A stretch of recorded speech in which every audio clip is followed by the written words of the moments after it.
Hello and welcome to Deep Impact. My name is Anuj Raite and today we are joined by Mr. Deepak Thimaiya in conversation about the state of mass media, state of Indian news media primarily. Welcome, sir. What I want to begin with is an extremely simple but rather layered conversation or a question. Many people speak about the fall of Indian news media. What do they mean by it? It has been happening all over the world. Yeah. I think they were just waiting for it to happen in India. They expected it and it's just happening. So it is not something that happened all of a sudden. It was going towards that. And it's natural. With the advent of social media and also the complete distrust about mass media, it is something that is a natural, not a progression, natural, decline. So I think when they say the mass media is going down a slippery slope, in the sense the mass media itself cannot save itself. You got it? It's beyond the point of saving itself. Because of a lot of reasons, because the mass media survives on advertising revenue and also a lot of viewership, the audience. So if you can't keep all these things intact, which is impossible. In fact, I'm surprised how is it even possible for some people to keep it running, their news organizations, because I think in the US itself, literally everywhere the newspapers have died and even the local TV channels have died. It's not just about these channels dying. See, there is a lot of difference between the social media organizations and the social media news and organized news. Because organized news, you have an hierarchy. In the sense, there is somebody to check it at least, good or bad, even if you're paid or not for it. There is a filter. There is a filter, there is a mechanism, there is a system, there is a process. And that process will allow, even whether it's expected or not, a certain decorum to the quality of news or the presentation too. This is completely unhindered social media news. In the sense, you could be the researcher, the writer, the presenter, the editor, anything. So, to know the veracity of a certain stuff, you need to watch more of social media and different kinds, and then you make your own judgment. But at a time when you have so little time and when you can't even watch so many channels and you don't even know what to watch to get the right information, you will always make the mistake of watching the wrong things and making judgments. So social media is not just irresponsible, but it's very bad for democracy. And that's what people are worrying even in the US. Okay. You got it. So the decline or the degeneration of mass media as an organized, institution is not just, something that's inevitable, but very sad too. There are several points which you touched upon in this answer, and I want to expand on most of them, but the one that strikes me primarily is the fact that you said social media is dangerous for democracy. Yeah. What we see on flip side is the fact that social media provides an objective platform to all the individuals who could afford it. That probably makes it one of the most, perhaps if not the most democratic tool. How does that go with your hypothesis? Democracy need not always be right. Okay. Like Socrates said, Socrates is one of the greatest proponents of free thought and the real values of human existence and democracy of a more evolved kind. Did not like this banal democracy, you understand, just because people have the right to say it, have the right to approve something, does not necessarily mean that they are right. And the common man approving something doesn't make something accepted or acceptable or legitimate. So just because people have got that democratized tool in their hands where everybody can express their opinion, everybody's voice can be heard, everybody is making a point, everybody has the power to influence, but at the same time, on most occasions, the wrong people are doing that and the right people are silent. You got it. What are the kinds of things that are getting the most traction? Something that's emotionally extremely, charged, or something that that peddles hate, something that's very high on sexual content, something that panders to base emotions. These are the things. Nothing about, if at all you see some advanced philosophy or science or something about the society or some theory that could really change the society, these things are not viewed at all. That could be even presented by some of the greatest minds in the world, but people are not bothered. If at all you go and check the numbers, some of the greatest videos don't even have about 100,000 views, whereas something like some few people dancing in a wedding gets about 16 million views. You got it? And that shows the degeneration of the society itself. See, what was the idea of media or the press in India itself was that, most people who are in the business of journalism, I call it business because you have to survive, or in the field of journalism, they were understood different things? Yeah. Business in the sense, there's profit and loss. But of course, today it is absolutely that. You can't have journalism that's not into profit and loss. That means you're foolish. Yeah. There's no idea of independent journalism at all because most people don't even understand it. At one point, pamphleteering, in the sense, was independent journalism. That if you strongly felt about something, you investigated, you wrote, you printed it into pamphlets, and you distributed it. You got it? Without anybody, because you felt so strongly about it. Pamphlets were the first form of print journalism. So, nowadays, even if you put a post, many people who doubt that maybe it's not original to begin with, or you have an agenda, or you're jobless. Nobody takes you seriously if you do independent journalism. And now because the institutionalized journalism platforms have become completely corrupt, not of their own choice, but that's the way things are. You have to survive. You have to pay your employees. You need to take care of the system. The paper cost is so formidable. Most people can't even afford to print. You understand? 90% of the news organizations, print organizations, have reduced the numbers to such despicable, numbers that, like pitiable in the sense, you can't even call it despicable, I say, in the sense, so shameful. You understand? From whatever they were to whatever they are today. It's like saying that still they charge the same amount of money for the advertisements because they need to. Because who would want to be a journalist at 15,000 rupees? Now this is a very slippery slope in a way, where you're calling out institutionalized media houses for being corrupt, and you're also in a way saying corrupt is not always a bad word. In the sense, corrupt is basically degeneration. In the sense, you moral degeneration or systemic degeneration. In the sense, they've allowed that to happen. Sometimes corruption happens within you because the society is, mass media is corrupting you, and in turn, mass media is getting corrupted. Because, for instance, I was just watching, one news organization's stories in its online version about sex to such an extent, about how many times it's okay to have sex, at what age you should start, whether you should have sex on the first date. A very so-called responsible news organization, because they want people to read it. And they want the numbers. You can't blame them because they are in a survival mode. You understand? So the society is corrupting and they are in turn corrupting the society, and it's a very symbiotic relationship. So just to reiterate your point, when you talk about corruption, you don't necessarily mean about the financial sort of corruption? But I've never ever said corruption only means monetary corruption. Okay.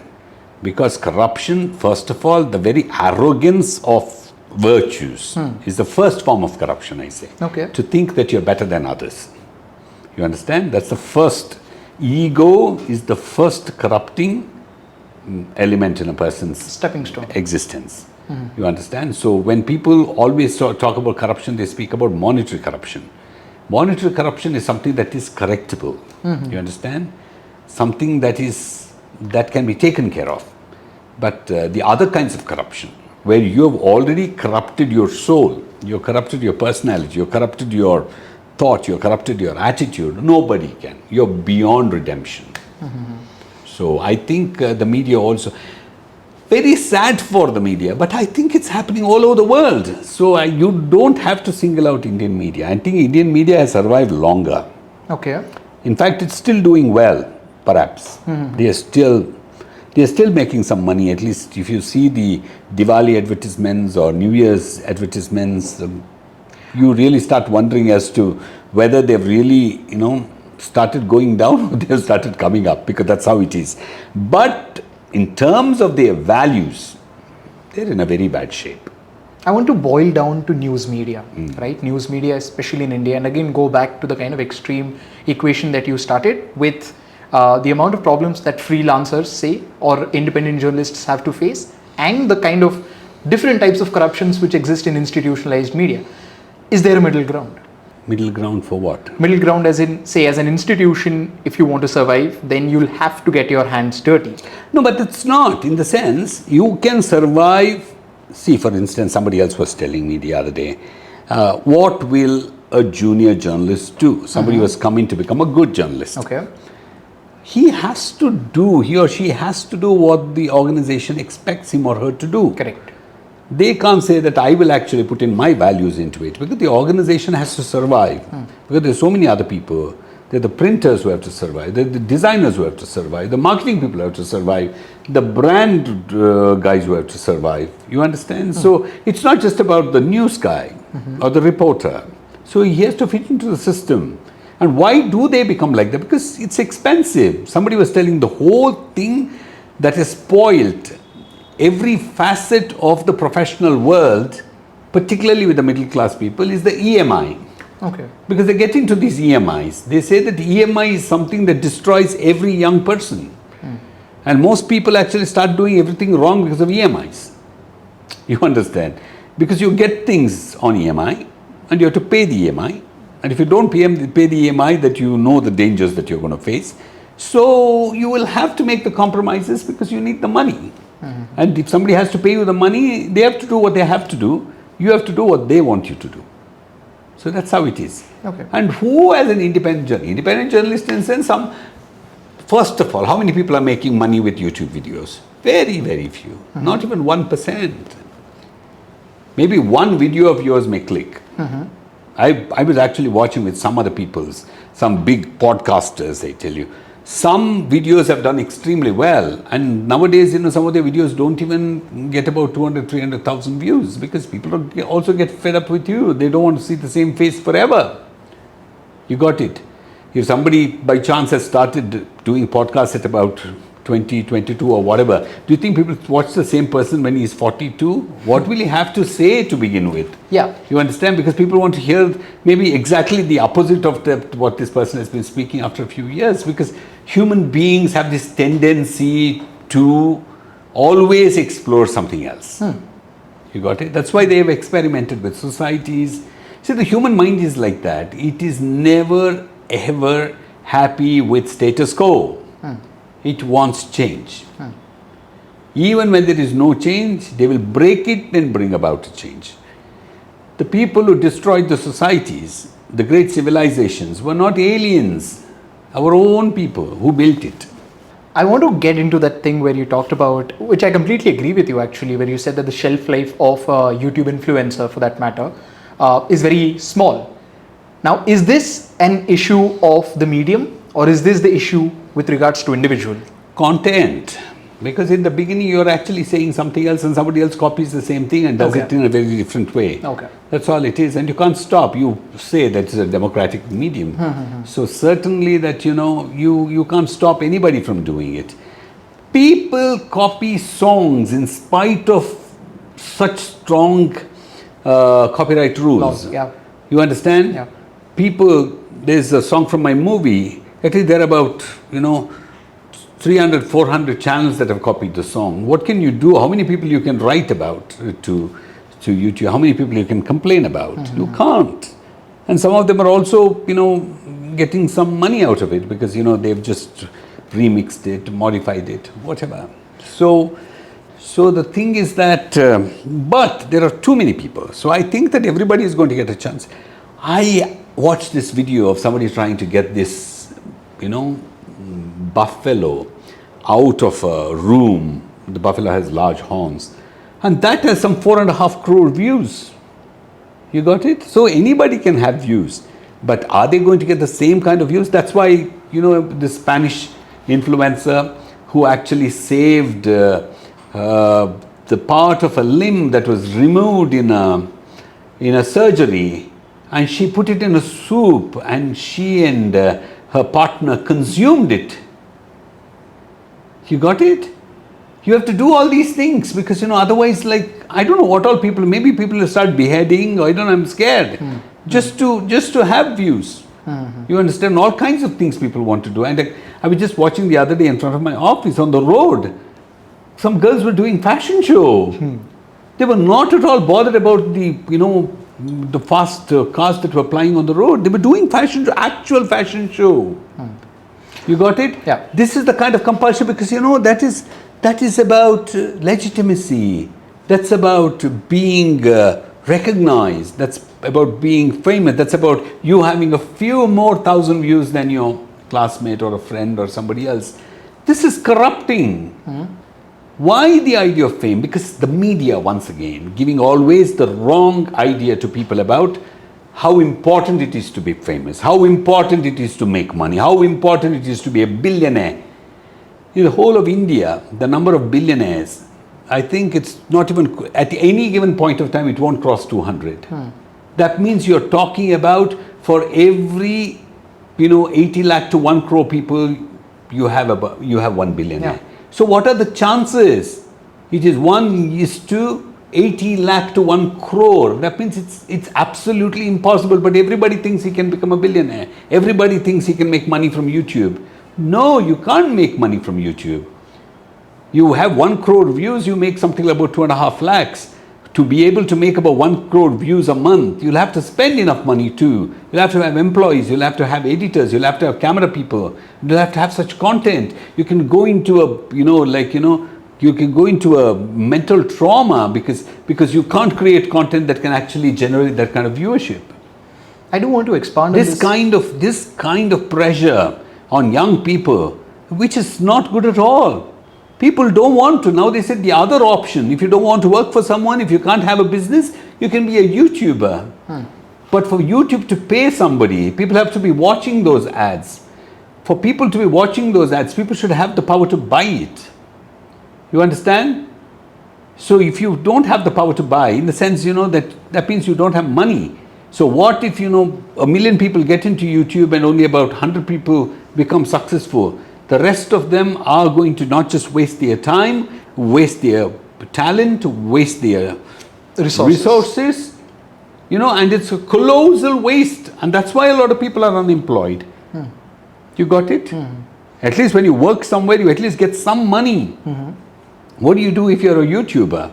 You can't make YouTube responsible for not making money. I want to pull the conversation back from popular mediums, which I want to expand upon as far as news is concerned, especially back to the development of news industry in India, right? I want to go back to say late 1980s or early 1990s, where you were very much active as a journalist, perhaps, and you saw not the 80s and 90s. 90s. I was in college in. Okay, you saw it after explode in front of your eyes. And 1992 onwards, I got, let me tell you, I edited a newspaper when I was 18. Okay. That was a local newspaper. But that was a great thing, I tell you. It was such a pleasure to be an editor, even to report, even to write a letter to the editor and get it published. It was such a big thing. When my letter got published in The Week magazine, I don't know, I felt like a celebrity. You got it, and if somebody responded to that letter, okay, this fellow wrote this and whatever, I don't know, like, like you could jump all around. Can you believe it? I was actually growing up in a very small place in Kodagu, or I would stay there during holidays or whatever. I used to sometimes travel to Mysore to buy some, weekly magazines. You understand? That was the kind of love for knowledge. You understand? And I remember having read literally every line in those magazines.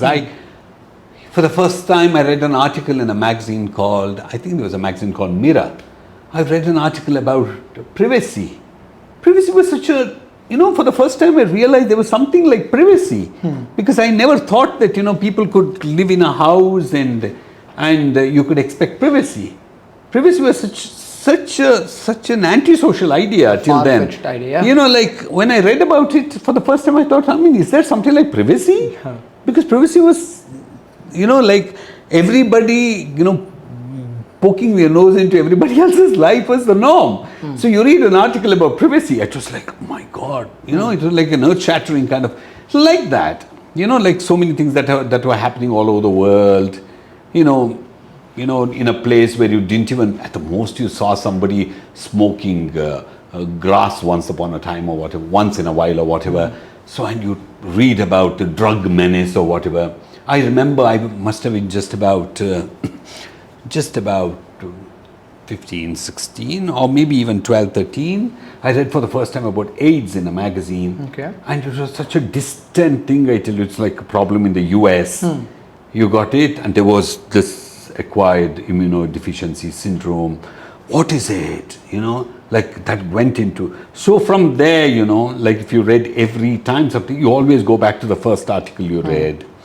When for the first time on Illustrated Weekly, there was this big 2-page picture of Kanshiram, much before the Bahujan Samaj Party came to power. They said this is a man to watch. And when I read about this Dalit movement. All these things played such an important role. So you're learning, like, every bit of your personality was involved in the learning. Correct. Not like you're just learning, oh, I already know it, kind of a thing. There was no arrogance with learning. Learning was a gift. It was an to be given. If somebody bought you a book, they respected you as an intelligent person. Forget as an intellectual. If somebody gave you a book, somebody spoke about an article in a newspaper, somebody mentions a document, a theory, they really think that you are very special. So you had to know something as a counter to talk to them about. Not like today. You know little about everything. Yeah. And more about nothing. It's the age of innocence that you're talking about as far as media is concerned. No, nobody thought about media as media. Media was a very important thing, extremely powerful, extremely respected, because there were bad black sheep there too, then too, but we were not bothered about. I think most of the people till about mid or almost till the end of 90s, people didn't worry so much about, bad journalists. Even if they were bad, they were doing something good in the process. What? You got it? At least some politicians were afraid of these bad journalists who perhaps also made some money, but they kept these politicians with their, hanging to their hooks. What constituted bad journalists before social media? Paid journalism actually changed everything. Okay. Paid journalism was, you could not imagine even asking somebody to, publish something, because if it came in a newspaper, it was sacrosanct. Yeah. You understand? Even to this day, if it comes in the newspaper, it's more valuable than if it comes on TV or television. Social media, nobody bothers. You understand? Even now. But then, even if it's just a line, like people really thought you were legitimate. You participate in a competition. You won. And it's mentioned in a newspaper report. You're more famous than having performed there. Because the newspaper gave you that small bit of its space to mention your name. You understand? So people would, that was the kind. And everybody took it seriously. And even the politicians took newspapers very seriously. Not today.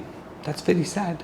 It's very interesting that you're talking about newspapers, because whenever we talk about the fall of Indian media, with what I began with, the concentration of conversation is always on television. Oh, television is not serious journalism at all. It's never been. Okay.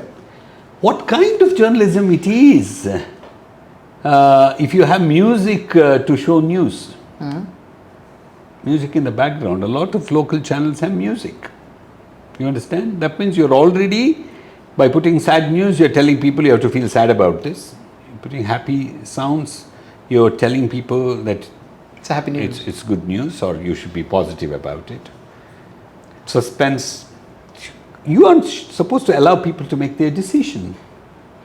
On the flip side, don't you see that television news, of course, it has the glory elements attached to it, but it also kind of targeted the non-elite audience who are probably not very used to read and write, the illiterate audience. But what have they done?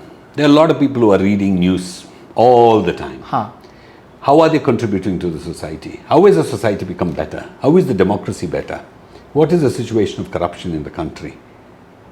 You know, just to form the government that you're struggling so much. You understand? People are not even bothered about what people are thinking. You got it?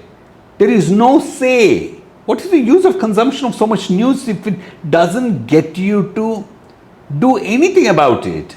You're just wasting your time. You don't require so much news. Okay. You got it? That's why news has become entertainment. You got it? You watch some movie, you don't wait for the movie to influence you. In that case, would a society without media or news media be a better place? No, but I think the society will discover something else. Okay. Society always repairs itself. So let's not be disappointed about the society. Human society is the most,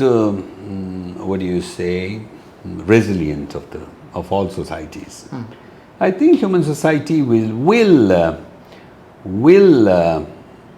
repair itself, will correct itself, will find ways to improve itself. See, for instance, let me tell you, before independence, you didn't have newspapers. You had some newspapers, it's just read by some people. You didn't have radio. You didn't have such, distribution of movies. Very few people could watch movies. I heard once that, even in the 1950s or 60s, sometimes people would travel almost about, 100 kilometers to go and watch a movie. Or only people who went to a city, sometimes they had to wait for some time and watch a black and white, or like this American movie. I don't know what it is, or some Hindi movies or whatever. So without all that, you were able to unite the nation. You were able to fight a cause. Today, with all this, you can't unite people. You can't have one goal. You can't have a purpose. You can't mobilize people against injustices. So basically, Gandhi wouldn't have been a Mahatma in the age of social media? That I'm incapable of or not qualified to speak about Gandhi. Gandhi was a great man. It's just an hypothetical example. I've not lived like him even one day to be qualified to speak about him. So I don't know. Gandhi was a great man. Maybe he would have been a great guy even today.